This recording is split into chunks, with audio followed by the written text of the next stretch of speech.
Hello everyone, myself Ashutosh Sharma. Welcome to my YouTube channel. दोस्तों, आज का हमारा पांचवा लेक्चर है under the redemption of preference share. आज के लेक्चर में हम वापस से बैलेंस शीट को सॉल्व करेंगे with reference to journal entry. इसके प्रीवियस लेक्चर में मैंने आपको बैलेंस शीट के फॉर्मेट्स, बैलेंस शीट का एक क्वेश्चन लिख के दिखाया था, सॉल्व करके दिखाया था। ठीक है, उसी के बेस पे एक नया क्वेश्चन हम लोग सॉल्व करेंगे लेक्चर नंबर 5 में। अभी तक आपने मेरा लेक्चर नंबर 1 नहीं देखा होगा तो प्लीज सबसे पहले आप लेक्चर 1 देखिए, फिर लेक्चर 2, लेक्चर 3 के बेस के ऊपर फिर आप लेक्चर चौथा समझेंगे, देन 5 समझेंगे, आज का लेक्चर समझेंगे। अगर आपने एक भी लेक्चर मिस किया तो आपका जो कॉन्सेप्ट आप सीखने वाले हो सब दिमाग के ऊपर जाएगा, एक भी भेजे के अंदर नहीं घुसेगा। ठीक है, तो आई रिक्वेस्ट, अभी तक आपने लेक्चर्स नहीं देखे होंगे तो लेक्चर का लिंक डिस्क्रिप्शन में अवेलेबल है, वहां पे जाइए, वन बाय वन लेक्चर्स को अंडरस्टैंड करिए। लेक्चर 1 में मैंने क्या सिखाया हुआ, पूरा इंट्रोडक्शन विद जनरल एंट्रीज के बारे में सिखाया हुआ है, कितने जनरल एंट्रीज हैं चैप्टर्स में। लेक्चर 2 में बेसिक क्वेश्चंस के जनरल एंट्रीज को सॉल्व करने के स्टेप्स बताए हुए हैं। लेक्चर 3 में भी जनरल एंट्रीज के छोटे छोटे क्वेश्चंस को सॉल्व किया हुआ है। लेक्चर 4 में बैलेंस शीट सॉल्व किया with reference to journal entries. ठीक है, बैलेंस शीट का क्वेश्चन और उसी के बेस पे हम आज का लेक्चर भी सॉल्व करेंगे। Understood guys? So without wasting time we have to start our lecture number 5, balance sheet notes to accounts with reference to journal entries. तो रिडम्पशन ऑफ रेफरेंस शेयर्स में कितने जर्नल एंट्रीज हैं वो भी आपको पता चल जाएगा। ठीक है, तो अगर अभी तक आपने लेक्चर्स को सब्सक्राइब नहीं किया तो सबसे पहले सब्सक्राइब करो, लाइक करते रहो, कमेंट करते रहो। ठीक है, तो आज के लेक्चर्स में हम हमारा टारगेट है बैलेंस शीट को सॉल्व करना with reference to journal entries. Journal entry simple है, जो क्योंकि आपको लेक्चर 1, 2, 3 में वही सिखाया हूँ, तो जनरल एंट्री को हम साइड में करेंगे, आप प्रॉपर फॉर्मेट में कर देना। ठीक है, मैं शॉर्ट फॉर्म यूज करूंगा, आप लॉन्ग आंसर के हिसाब से यूज करना। Clear guys?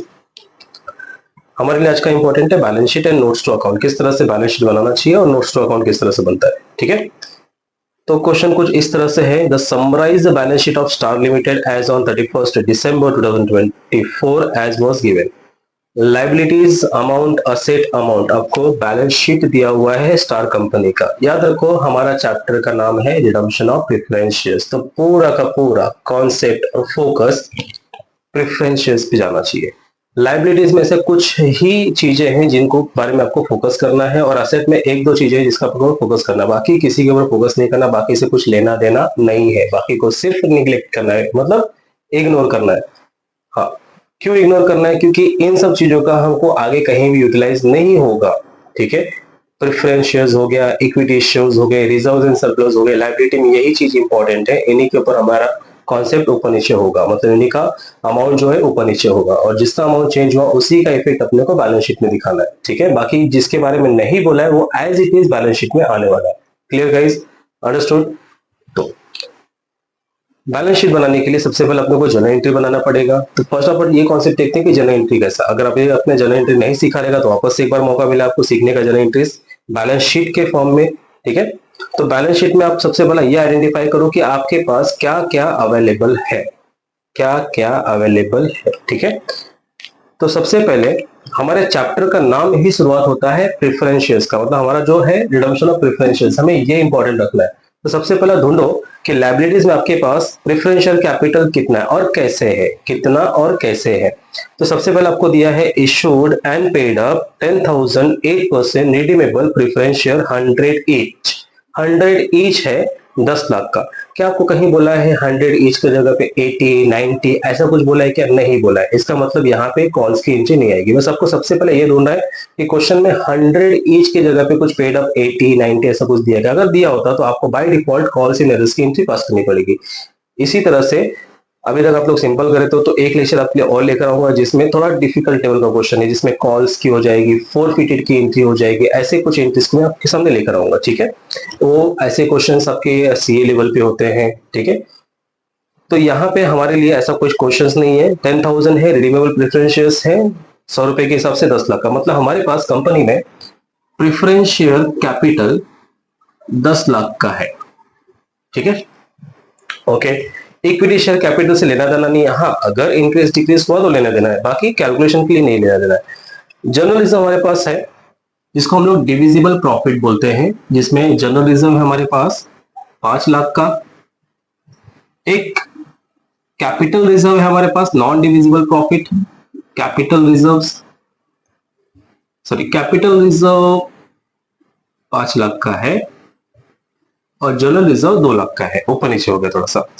उसके बाद profit and loss, divisible profit, profit and loss 9,50,000 का है हमारे पास। ये हमारे पास रिजर्व्स एंड सरप्लस है, ठीक है। ये इंपॉर्टेंट है क्योंकि हमारे जो बैलेंस शीट बनेगा यही चेंजेस होंगे थोड़ी बहुत। करंट लायबिलिटी से लेना देना नहीं है। असेट साइड में सन्ड्री एसेट पड़ा हुआ है 34 लाख का और कैश पड़ा हुआ है, तो बैलेंस शीट में जो चेंज होगा वो कैश चेंज होगा। फिलहाल के लिए लिख के ले लेते हैं कैश 6 लाख का है, ठीक है। बस ये क्यों मैंने ऐसा लिख के लिया, why I'm writing this pattern, because इसी के बेस पे हमको पता चला कि बैलेंस शीट में क्या चेंज होने वाला है। बाकी किसी के बारे में अगर नहीं इंफॉर्मेशन है नहीं चेंज होगा, एज इट इज आ जाएगा। तो अब तक हमको पता चल गया कि हमारे पास कौन सी चीजें अवेलेबल है। प्रेफरेंस शेयर 10 लाख का है जिसको हमको रिडीम्ड करना है, पे करना है। उसके लिए हमारे पास ये कुछ रिजर्व्स पड़े हुए हैं, 2 डिविजिबल प्रॉफिट, एक नॉन डिविजिबल प्रॉफिट है, ठीक है। आगे देखते हैं, हमें चाहिए जनरल एंट्री। जनरल एंट्री का कॉन्सेप्ट क्या है, नीचे इंफॉर्मेशन दिया है, the preference shares where redeemed on 31 March 2025 at a premium. वो डायग्राम याद आ रहा है, लेक्चर 1, 2, 3, 4 में जो सीखा डायग्राम जनरल एंट्रीज के लिए, वो डायग्राम इंपॉर्टेंट है, वो बना लेते हैं हम लोग, ठीक है। Preference share capital plus premium is equal to preference share holder, ठीक है। तो यहां पे लिखा है प्रेफरेंस शेयर कैपिटल हमारे पास 10 लाख का है, 10 लाख का प्रेफरेंस शेयर कैपिटल। क्या प्रीमियम के साथ रिडीम करना है, प्रीमियम के साथ रिडीम करना है। फर्स्ट स्टेटमेंट पढ़ो, प्रीमियम के साथ रिडीम करना है 25%। प्रीमियम बोला है 25% देना है, तो इसका मतलब 25% किसके ऊपर, 10 लाख के ऊपर। 10 लाख का 10% 1 लाख, 20% 2 लाख, 5 लाख हो गया, ठीक है। 50 मतलब 2.5 लाख। कैलकुलेट करके देख लो, कैलकुलेट करके देख लो। आपको मैं कैलकुलेशन करके नहीं दिखाऊंगा, यहाँ पे कैलकुलेटर रखिएगा, टिक टिक टिक टिक नहीं करने वाला, ठीक है। सिंपल सा एरो दिखाया मैंने, 10 लाख का 25% 2.5 लाख। अब यहाँ पे प्लस करने के लिए भी आप खुद ही यूज करो, 10 lakh capital 2.5 lakh premium is equal to 12,50,000 preference share holder को पे करना पड़ेगा विथ प्रीमियम। 10 लाख का कैपिटल 25% प्रीमियम के साथ मिला के प्रेफरेंस शेयर होल्डर को 12,50,000 देना है, ठीक है। आगे बढ़ते हैं। अब इस डायग्राम के नीचे 2 डायग्राम आता है, प्रेफरेंस शेयर के नीचे 2 लाइन, जिसको हम लोग बोलते हैं फ्रेश इशू, सीआरआर। प्रीमियम हो गया तो उसको राइट ऑफ भी करना पड़ेगा और बाद में इसको पेमेंट, दैट मीन्स बैंक, ठीक है। ये 10 लाख आएगा कहां से, 10 लाख कंपनी कहां से जमा करेगी, 2 पैटर्न, या तो कैपिटल नया लेगी या तो फिर प्रॉफिट यूज करेगी, दैट मीन्स सीआरआर क्रिएट करेगी, ठीक है। तो चेक करो, for the purpose company decided to issue 50,000 equity share 10 रुपए ईच के हिसाब से एट अ प्रीमियम 4 रुपए एक्स्ट्रा पेबल इन फुल। कुछ समझा यहां तक, कंपनी 50,000 का इक्विटी शेयर ले रही है, इसके पर्पस के लिए रिडम्पशन के लिए 10 रुपए के शेयर थी, 4 रुपया प्रीमियम के साथ ले रही है, मतलब इश्यू एट प्रीमियम। सबसे पहला ये देखो कि कंपनी क्या ले रही है, इक्विटी शेयर कैपिटल ले रही है। कैसे ले रही है, एट प्रीमियम में ले रही है। कितना ले रही है, 50,000 10 रुपए के हिसाब से 5 लाख हो गया, बराबर। वही 50,000 के साथ 4 रुपया एक्स्ट्रा प्रीमियम आना है, दैट मीन सिक्योरिटी प्रीमियम। कितना आएगा, 2 लाख। तो बताओ टोटल कितना आया, 7 लाख। क्लियर, 7 लाख टोटल आएगा, दैट मीन्स 7 लाख कहां पे आएगा, 7 लाख तो बैंक आ गया। 5 लाख का इक्विटी जनरेट किया, 2 लाख का एक्स्ट्रा पैसा लिया, टोटल मिला के 7 लाख हो गया, मतलब बैंक में कितना आएगा, 7 लाख आएगा।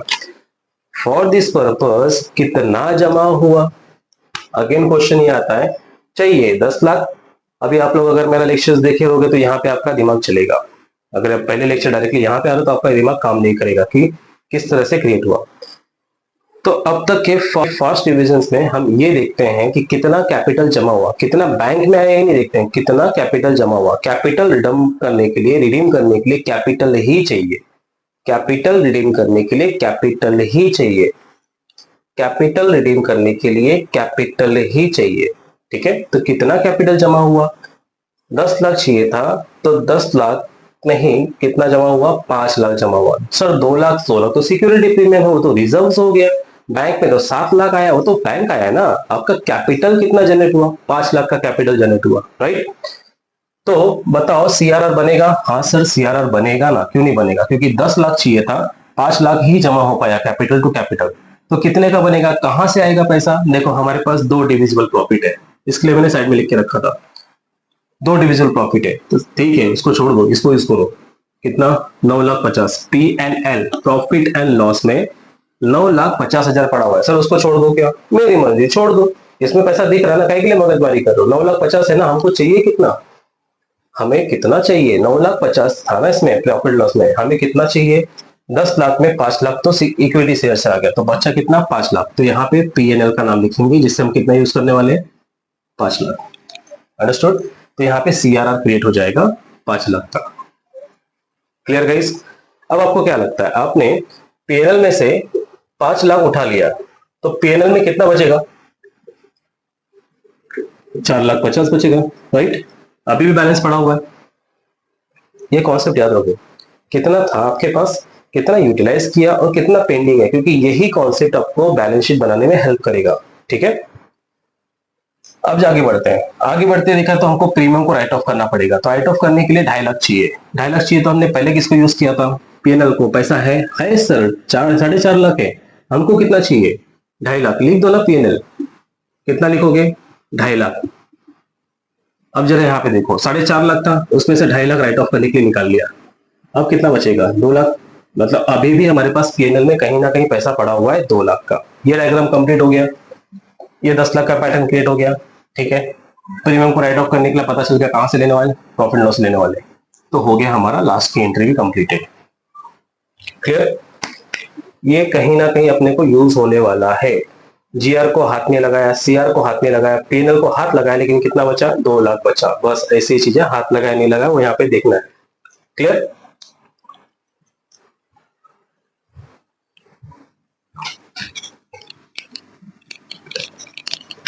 फटाफट जर्नल एंट्री बना लेते हैं हम लोग। जर्नल एंट्री क्या आएगा? बस इसके अलावा कोई जर्नल एंट्री नहीं। और कुछ एक्स्ट्रा कुछ बेचा है क्या?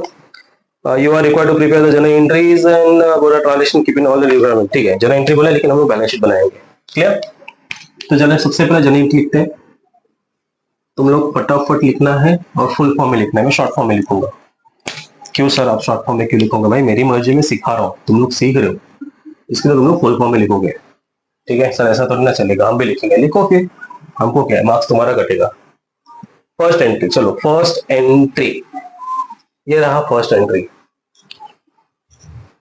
रिडम्पशन एट प्रीमियम, दोनों में अमाउंट है, तीसरे में यहाँ पे पहला entry, preference share capital account debit premium on redemption of preference share capital account debit to preference share holder account।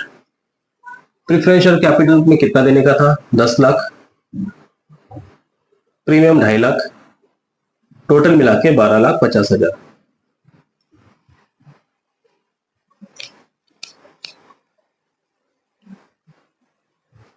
Second entry, first entry हो गया, सेकेंड एंट्री कौन सा लेंगे? Fresh issue. ठीक है, क्या गाड़ी बनाया सर ने, चलो ठीक है। फ्रेश इशू, फ्रेश इशू में क्या ले रहे हो? इक्विटी, लेकिन फ्रेश इशू करते समय क्या आता है? बैंक अकाउंट डेबिट, पैसा आता है। That means bank account debit to equity share capital account. कैसे? एक्स्ट्रा पैसा आ रहा है ना, that means security premium account. तो इक्विटी शेयर कैपिटल में 5 लाख आ रहा है, सिक्योरिटी प्रीमियम से 2 लाख आ रहा है, और टोटल मिला के हमारे पास कितना आएगा? 7 लाख। क्लियर? हाँ सर, ये भी हो गया। Being fresh issue issued equity share at premium।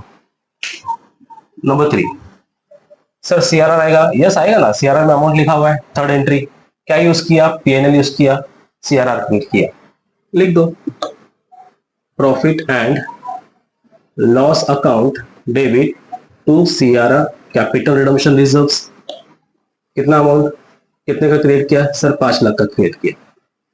5 lakh debit, 5 lakh credit. ये डेबिट क्रेडिट बराबर लिखो जर्नल एंट्रीज में, मैं जैसा लिख रहा हूँ वैसे नहीं लिखना, वो कॉलम करके लिखना है, date particular LF debit credit. Number 4, ये भी हो गया, ये भी हो गया। अब प्रीमियम के पास पढ़ते हैं, यहाँ पे भी अमाउंट है तो एंट्री आएगा। प्रीमियम को राइट ऑफ करने के लिए किसका यूज किया? P&L का यूज किया, डेबिट करो उसको। Profit and loss account debit to premium on redemption of preference share capital. कितना? 2.5 लाख। 2.5 लाख यूज किया। लास्ट एंट्री नंबर 5, ये भी हो गया। पेमेंट करना है, that is the payment to preferential holder, preferential to bank, preferential holder to bank account. ठीक है, कितना? 12,50,000। 12,50,000।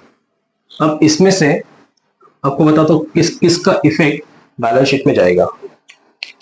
लास्ट लेक्चर मैंने नहीं बताया था ताकि आपको लास्ट लेक्चर इजी वे में सिखाओ। अब थोड़ा ट्रिकी वे में आपको पता चलना चाहिए कि किसका इफेक्ट बैलेंस शीट में जाने वाला है, किसका इफेक्ट बैलेंस शीट में नहीं जाने वाला है। ठीक है, सबसे पहले कॉमन नाम को ढूंढो जो डेबिट और क्रेडिट में मिलते हैं। कॉमन नाम, कॉमन नेम जो डेबिट और क्रेडिट मिलते हैं वो वहीं पे कट जाएंगे। जैसे कि यहाँ पे आपको प्रेफरेंशियल होल्डर क्रेडिट दिख रहा है और यहाँ पे प्रेफरेंशियल होल्डर डेबिट दिख रहा है, तो ये क्रेडिट से डेबिट यहीं पे सेटल हो गया। इसके लिए इसका इफेक्ट बैलेंस शीट में नहीं जाएगा क्योंकि एक प्रेफरेंशियल हमने क्रेडिट में लिखा हुआ है प्रेफरेंशियल होल्डर, दूसरा प्रेफरेंशियल हमने डेबिट में लिखा है, तो इसका सेटलमेंट यहीं पे हो गया, ये जाने वाला नहीं है। एक देखो premium on redemption of preference shares यहाँ पे मिलेगा और एक premium on redemption of preference shares यहाँ पे मिलेगा, एक डेबिट साइड और एक credit side. Premium on redemption of preference share to premium on redemption of preference share, ये भी एक डेबिट एक क्रेडिट, ये भी आपके बैलेंस शीट से जुड़ा नहीं है, यहीं पे सेटल हो गया, इसके लिए बैलेंस शीट में इनका नाम आता ही नहीं है। प्रेफरेंशियल होल्डर्स और redemption of preferentials, premium on redemption of preferentials का नाम बैलेंस शीट में नहीं आता है बिकॉज यहीं पे सेटल हो गए। अब एक बैंक अपने को डेबिट में मिल रहा है, एक बैंक अपने को क्रेडिट में मिल रहा है, ठीक है, लेकिन अमाउंट अलग अलग है। सर अब क्या हो गया? अरे भाई देखो ना, इधर premium of redemption of preferential 2.5 lakh था, इधर भी 2.5 लाख था, नो इफेक्ट, जीरो हो गए। यहाँ पे preferential holder 12,50,000, preferential holder 12,50,000, zero हो गए, नो इफेक्ट। लेकिन यहाँ पे बैंक डेबिट है 7 लाख, यहाँ पे बैंक क्रेडिट है 12,50,000, फ्लक्चुएशन ज्यादा है, डिफरेंस ज्यादा है, तो डिफरेंस आएगा। अंडरस्टूड? सीआरआर एक है, सिक्योरिटी प्रीमियम एक है, इक्विटी शेयर एक है, प्रॉफिट लॉस डेबिट दोनों डेबिट है, क्रेडिट में कुछ नहीं है। और ये जो सिंगल सिंगल आपको नाम दिख रहे हैं ना, इन्हीं का इफेक्ट बैलेंस शीट में करना है। Whether they have increased, whether they have decrease, या तो वो इंक्रीज हुए होंगे या तो वो डिक्रीज हुए होंगे। ठीक है, अंडरस्टूड? हमने जर्नल एंट्री सीख लिया, किसके बेस पे? वर्किंग नोट्स के बेस पे जर्नल एंट्री सीख लिया। अब बैलेंस शीट बनाते हैं विद नोट्स टू अकाउंट। ठीक है guys,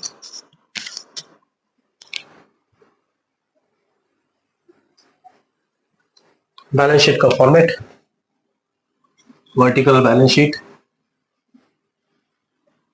working note, amount.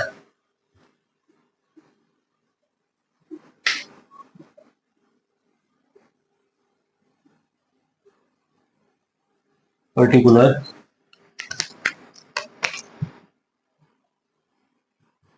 Balance sheet as on 31 March 2025, जिसका भी दिया रहेगा उसका बैलेंस शीट। तो बैलेंस शीट में दो नाम होते हैं, पहला इक्विटी एंड लायबिलिटी। ठीक है, अब इक्विटी एंड लायबिलिटी के अंदर 3 हेडिंग, इक्विटी लायबिलिटी के अंदर 3 हेडिंग, कौन सा? A share holders fund, share holder fund के नीचे अंडरलाइन, पहला इक्विटी शेयर कैपिटल, दूसरा प्रेफरेंस शेयर कैपिटल, तीसरा रिजर्व्स एंड सरप्लस। ठीक है, B non current liability. Non current liability का मतलब क्या होता है? लॉन्ग टर्म लायबिलिटी, जिसमें डिबेंचर्स, बैंक लोन ऐसे कुछ हो, सिक्योर्ड लोन टाइप। और सी जो होता है वो करंट लायबिलिटी। लास्ट में टोटल। ठीक है, ये हो गया अपना पार्ट ए। और पार्ट बी असेट्स। असेट में भी 3 हेडिंग होते हैं बेसिकली, एक होता है non current asset, non current asset में पार्ट ए आता है फिक्स्ड असेट, उसमें टैंजिबल होता है और इनटैंजिबल होता है। फिर बी आता है, बी आएगा इसके अंदर non current investment.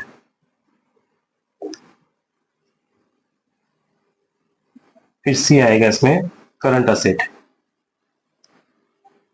Current asset में कुछ नाम आते हैं, trade receivable, inventories, cash and cash equivalent, cash and cash equivalent. उसके बाद आता है अदर करंट असेट।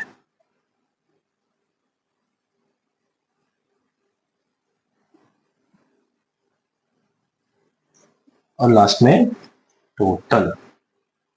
तो part A, part B, some ethics. Inventory का मतलब होता है स्टॉक। ठीक है, ये रहा तुम्हारा बैलेंस शीट। सर कितना फास्ट बनाते हो आप, ठीक है, पॉज करके देख लो आप भी, फटाफट देखो और स्लो बनाओ। ये होगा हमारा बैलेंस शीट का फॉर्मेट। अब इसके साथ हम लोग क्या बनाएंगे, नोट्स टू अकाउंट, रेफरेंस के लिए।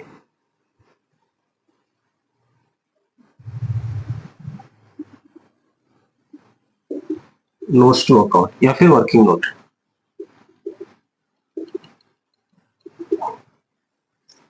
वर्किंग नोट किसके लिए, जिसमें एक इंफॉर्मेशन से दो इंफॉर्मेशन ज्यादा हो, जिसके ऊपर दो नाम, तीन नाम या फिर कुछ एड लेस करना हो, तो वर्किंग नोट में, अदरवाइज डायरेक्टली कुछ नहीं। ठीक है, तो क्वेश्चन को ध्यान से देखो। सबसे पहला लेक्चर 4 पे याद करो। लेक्चर 4, सर लेक्चर 4 मैंने देखा नहीं, अब क्या लेक्चर 4 देखेंगे? अरे ठीक है, मत देखो, चलो वापस से बता देता हूँ। ठीक है, क्योंकि उसमें भी मैंने वही बताया, बैलेंस शीट करते समय कौन से चीजों को हमने हाथ तक नहीं लगाया। सर हाथ क्या, हम लोग क्या स्क्रीन में घुस के हाथ लगाएंगे क्या? नहीं। ठीक है, कौन सी चीजों को हमने यूज नहीं किया। बैलेंस शीट जब हमने जर्नल एंट्री बनाया, जर्नल एंट्रीज में हमने किन चीजों को यूज नहीं किया, देखा तक नहीं उसके पास, मतलब एंट्री में उसका नाम निशान नहीं है। बैलेंस शीट में एंट्रीज में उसके बारे में कुछ भी नहीं, जिसके बारे में कोई भी इंफॉर्मेशन नहीं है, सबसे पहले उसको उठा के एज इट इज उसमें बैलेंस शीट में डाल दो। ठीक है, तो इसकी शुरुआत करते हैं कहां से, असेट में। बहुत सिंपल है, असेट में दो ही नाम दिया है, देख लो, असेट में दो ही नाम दिया है, एक सन्ड्री असेट दिया हुआ है और एक कैश दिया है। ठीक है, सन्ड्री असेट दिया है और कैश। सर सन्ड्री असेट दिया तो इतना नाम लिखने की क्या जरूरत है, एक सन्ड्री असेट लिख देते थे और कैश एंड कैश इक्विवेलेंट लिख देते थे, हो सकता था। ठीक है भाई, एक फॉर्मेट का नाम भी आपको याद करना पड़ेगा ना, तो फॉर्मेट का नाम याद कर लो। ठीक है, अब सन्ड्री असेट ऐसा आपको दिया है कि इसके अंदर कुछ भी हो सकता है, वॉट एवर द थिंग्स, आपके इसके अंदर फिक्स्ड असेट्स हो सकता है, करंट असेट्स हो सकते हैं, बहुत सारे असेट हो सकते हैं, तो हम इसको मान के चलते हैं फिक्स्ड असेट। ठीक है, सन्ड्री असेट को हम लोग कहीं भी लिख सकते हैं, तो हम मान के चलते हैं उसको फिक्स्ड असेट और फिर नॉन करंट असेट में लिख देंगे। क्लियर है, तो फिक्स्ड असेट में हम डाल देते हैं सन्ड्री असेट। कितने, क्यों हम लोग डायरेक्ट लिख रहे हैं, क्योंकि यहाँ पे सन्ड्री असेट के बारे में जितने भी जर्नल एंट्रीज है, यहाँ पे कहीं भी सन्ड्री असेट के बारे में कोई भी इंफॉर्मेशन नहीं है, ना उसमें कुछ ऐड हुआ है ना कुछ लेस हुआ है, तो भाई जैसा था वैसा ही है। कितना है, 34 लैक्स, उसके ऊपर कोई भी चेंजेस नहीं है, 34 लैक्स। दूसरा नाम आपको क्या दिया है, आपको और कोई इंफॉर्मेशन है क्या? आपको और कोई भी नहीं है, ना टैंजिबल ना इंटेंजिबल, ना ट्रेड रिसीवेबल, ना इन्वेंटरीज, ना अदर करंट एसेट। हाँ, cash and cash, that means cash के बारे में, ये आपको फाइंड करना पड़ेगा। वेट फॉर दिस, यहाँ पे आपको कुछ पता लगाना पड़ेगा। ठीक है, देखते हैं, आगे बढ़ते हैं, इसको लास्ट में करते हैं क्योंकि इसका वर्किंग नोट करना पड़ेगा, क्योंकि यहाँ पे कैश है, दैट मींस बैंक का ट्रांजेक्शन है, तो यहाँ पे बैंक के कुछ नाम मिले अपने पास। ठीक है, जो यहाँ पे इन्वॉल्व करने पड़ेंगे अपने को। ओके, आगे बढ़ते हैं, लाइबिलिटीज में आते हैं। सबसे पहले अपना नाम क्या था, प्रिफरेंशियल कैपिटल। ठीक है, प्रिफरेंशियल कैपिटल यहाँ पे है। क्या लगता है आपके पास प्रेफरेंशियल कैपिटल 10 लाख का था? बोलो हाँ। हाँ 10 लाख का था, इतना भी बड़ा हाँ नहीं बोलना अपने को। ठीक है, 10 लाख का था, क्या 10 लाख हमने रिडम्पशन में डाल दिया?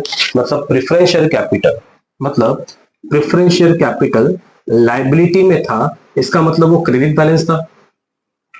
अब हाँ बोलो, हाँ सर लाइबिलिटी में था, लाइबिलिटी मतलब क्रेडिट बैलेंस में था। अब प्रेफरेंशियल कैपिटल आपको कहां दिख रहा है? प्रेफरेंशियल कैपिटल हमको सर डेबिट में दिख रहा है, अब वो डेबिट हो गया, तो क्रेडिट टू डेबिट एडजस्टेड। कितना अमाउंट, 10 लाख, मतलब क्रेडिट में था अब डेबिटेड हो गया है, पूरा का पूरा 10 लाख खत्म।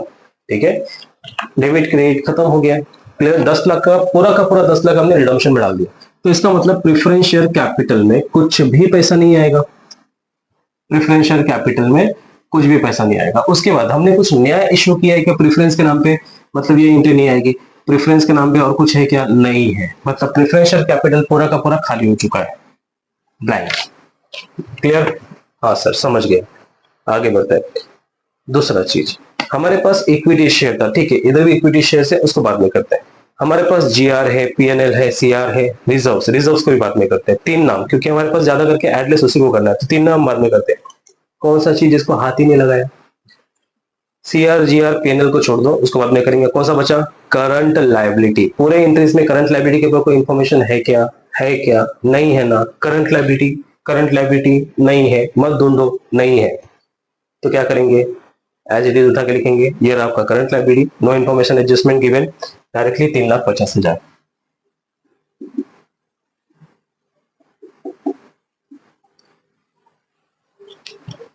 समझना।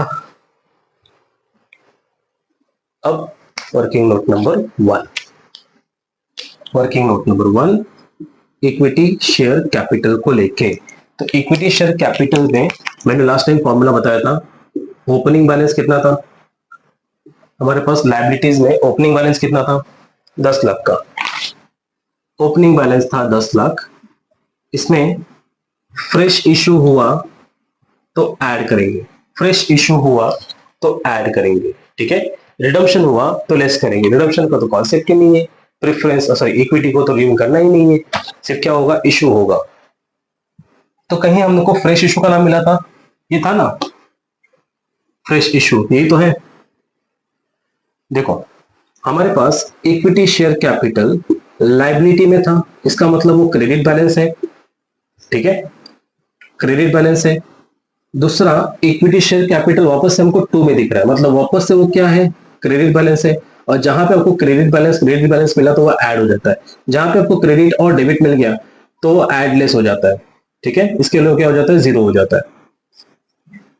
तो पहले क्रेडिट बैलेंस था हमारे पास 10 लाख का, और एक इक्विटी शेयर आया 2 में, मतलब और आया 5 लाख। इशू है ना, डायरेक्टली कॉमन सेंस लगाओ, इशू किया 5 लाख और आया, तो इक्विटी शेयर में 5 लाख था, 5 लाख और आ गया, मतलब 10 लाख था, 5 लाख और आ गया।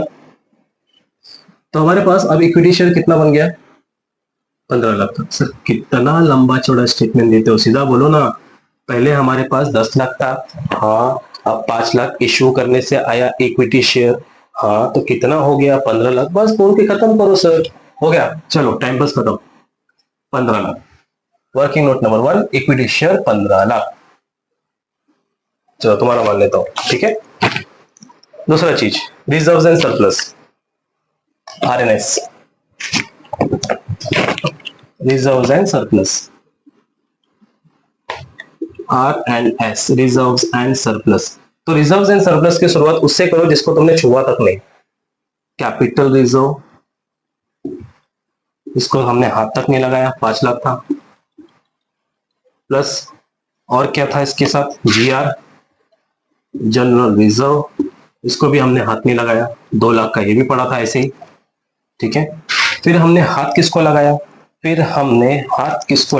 हमने हाथ लगाया PNL को, थोड़ा जगह छोड़ दो, प्रॉफिट एंड लॉस को। प्रॉफिट एंड लॉस में 9,50,000 बचा था, बराबर, हाँ सर, जिसमें से हमने सबसे पहला CRR में भेज दिया, कितना, 5 लाख भेज दिया, कॉन्सेप्ट याद करो, हाँ सर। कितना बचा, सर बचा 4,50,000, उसमें से भी हमने प्रीमियम राइट ऑफ को भेज दिया 2.5 लाख, हाँ सर। कितना बचा, 2 लाख। इसके बाद कुछ हाथ लगाया था क्या, नहीं ना, इसके बाद कुछ हाथ लगाया था क्या पीएनएल में, कहीं भी और पीएनएल का नाम दिया है क्या अपने को, नहीं ना, मतलब यहाँ पे आपके पास एक पीएनएल मिला 5 लाख का, ये लिख दिया, एक पीएनएल वापस से डेबिट में मिला 2.5 लाख का, वो लिख दिया, और कहीं पीएनएल है क्या, नहीं ना, मतलब अभी भी आपके पास पीएनएल में कितना बाकी है, 2 लाख।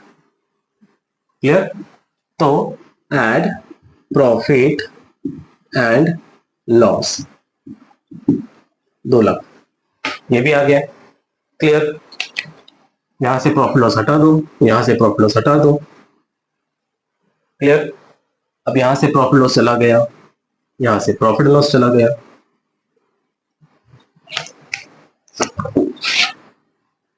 आप लोग को ऐसे ही समझाना पड़ेगा। ये प्रीमियम और रिडम्पशन की एंट्री नहीं आएगी, प्रेफरेंशियल होल्डर की एंट्री नहीं आएगी, प्रेफरेंशियल कैपिटल हो गया, प्रेफरेंशियल होल्डर एंट्री नहीं आएगी, रिडम्पशन की एंट्री नहीं आएगी बैलेंस शीट में, ठीक है। इक्विटी शेयर का ट्रांजेक्शन खत्म, इक्विटी शेयर का ट्रांजेक्शन खत्म। बच्चे पूछे ये नाम दिख रहा है आपको, देखो बैंक के ऊपर अभी कुछ नहीं किया, सीआरआर के ऊपर कुछ नहीं किया, सिक्योरिटी प्रीमियम। हाँ, अब हम कर रहे हैं रिजर्व्स एंड सरप्लस। ये जो सिक्योरिटी प्रीमियम दिख रहा है ये क्या है? ये भी तो एक तरह का रिजर्व्स ही है ना। फ्रेश इशू के टाइम पे 2 लाख और एक्स्ट्रा आया था, रिजर्व्स है, तो ऐड सिक्योरिटी प्रीमियम, कितना? 2 लाख सिक्योरिटी प्रीमियम से आया था, बराबर है। हाँ सर, ये भी समझ गया। तो सिक्योरिटी प्रीमियम भी हो गया हमारा, बराबर।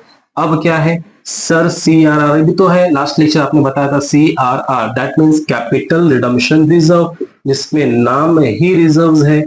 और आपको कंपलसरी बोला था कि जहां पे सीआरआर क्रिएट होगा तो सीआरआर लायबिलिटी में रिजर्व्स में आएगा, ठीक है। तो ये ही आपका मेन ट्रांसफर्ड है लायबिलिटीज में, प्लस सीआरआर कितना? 5 लाख। क्लियर है? आपको यहाँ पे अमाउंट नहीं दिखता रहेगा तो मैं यहाँ पे अमाउंट आपको डायरेक्टली यहाँ पे लिखता हूँ। 5 लाख कैपिटल रिजर्व से, 2 लाख जीआर से, 2 लाख बचा हुआ पीएनएल से, 2 लाख सिक्योरिटी प्रीमियम से आया और 5 लाख सीआरआर से आया। टोटल मिला के आपके पास कितने का सीआरआर, सॉरी कितने का आरएनएस बना, रिजर्व्स एंड सरप्लस कितने का बना? काउंट कर लो।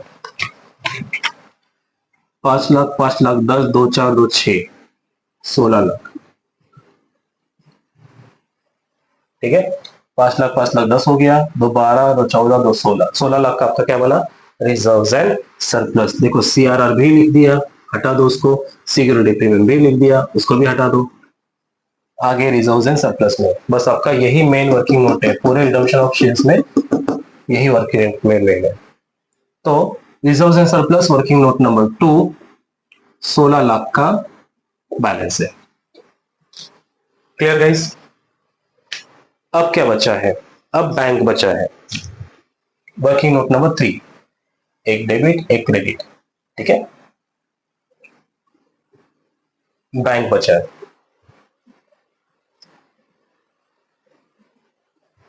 Working note number 3 bank. इसका भी same, opening balance add fresh issue less payment या फिर रिडम्पशन।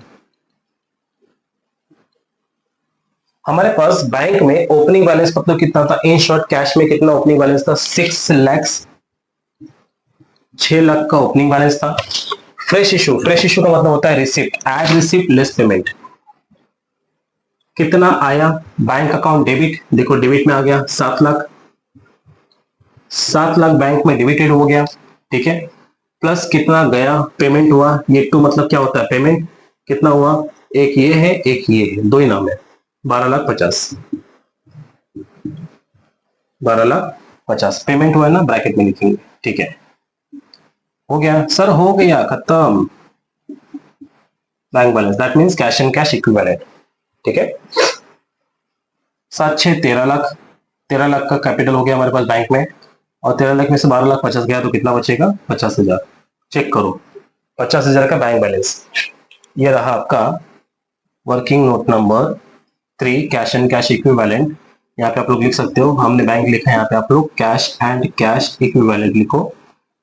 कितना? 50,000 का बैलेंस। समझा कैसे आया? हमारे पास बैंक में मतलब कैश एंड कैश इक्विवेलेंट में 6 लाख बचा था, 6 लाख ओपनिंग बैलेंस था। फ्रेश इशू रिसिप्ट कितना हुआ? डेबिट में 7 लाख आया बैंक में, क्रेडिट कितना हुआ? 12,50,000 चला गया। 13 lakh minus 12,50,000 is equal to 50,000। बस इतना ही बाकी है, टोटल करो इसको। ये 3 आइटम यहाँ पे है, 2 आइटम यहाँ पे। ये तो सिंपल ही है, 34 प्लस 50, 34,50,000, और यहाँ पे कितना होता है 15 लाख और 16 लाख 31 होता है, 31 प्लस 3 34 और 50 34 lakh 50,000। Oh wow very good, tally हो गया, टैली हो गया।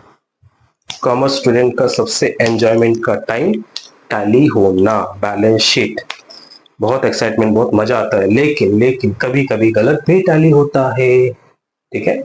एक्साइटमेंट कभी कभी सैडनेस से भी कन्वर्ट हो जाता है।